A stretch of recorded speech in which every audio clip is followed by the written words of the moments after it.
پاکستان کے 2 سینئر ججز نے آئین میں ترامیم کے ذریعے اعلیٰ عدلیہ کے اختیارات کو محدود کرنے پر اپنے عہدوں سے استعفے دے دیے۔ اپنے استعفے میں جسٹس منصور علی شاہ نے ترامیم کو سپریم کورٹ کے ٹکڑے کرنے کا ذمہ دار قرار دیا، جبکہ جسٹس اطہر من اللہ کہتے ہیں کہ اب عدلیہ کو حکومت کے ماتحت کر دیا گیا ہے۔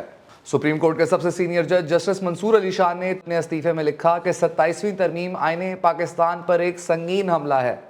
ان کے بقول اس ترمیم نے سپریم کورٹ کو ٹکڑے ٹکڑے کر دیا، نئی وفاقی آئینی عدالت قائم کر کے انصاف کو عام شہری سے مزید دور کر دیا اور عدلیہ کو سیاسی دباؤ کے تابع کر دیا۔ اپنے استعفے کے دوسرے صفحے پر انہوں نے لکھا کہ 27ویں آئینی ترمیم ایک ایسی حکومت نے کی اور اسے سپریم کورٹ کی ایسی موجودہ قیادت نے قبول کیا جن کی اپنی آئینی حیثیت زیر جائزہ اور سوالات کے کٹہرے میں کھڑی تھی۔ انہوں نے مزید کہا کہ یہ ترمیم کسی آئینی ضرورت، قانونی اصول یا عدالتی روایت پر مبنی نہیں ہے، اسے بغیر کسی مشاورت، بحث یا عدلیہ کی رائے لیے پارلیمنٹ سے منظور کیا گیا۔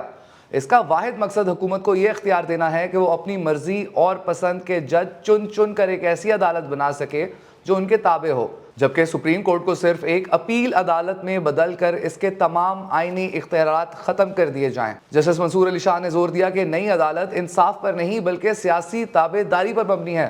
انہوں نے لکھا کہ یہ کوئی اصلاح نہیں بلکہ عدلیہ کی تباہی کا آغاز ہے۔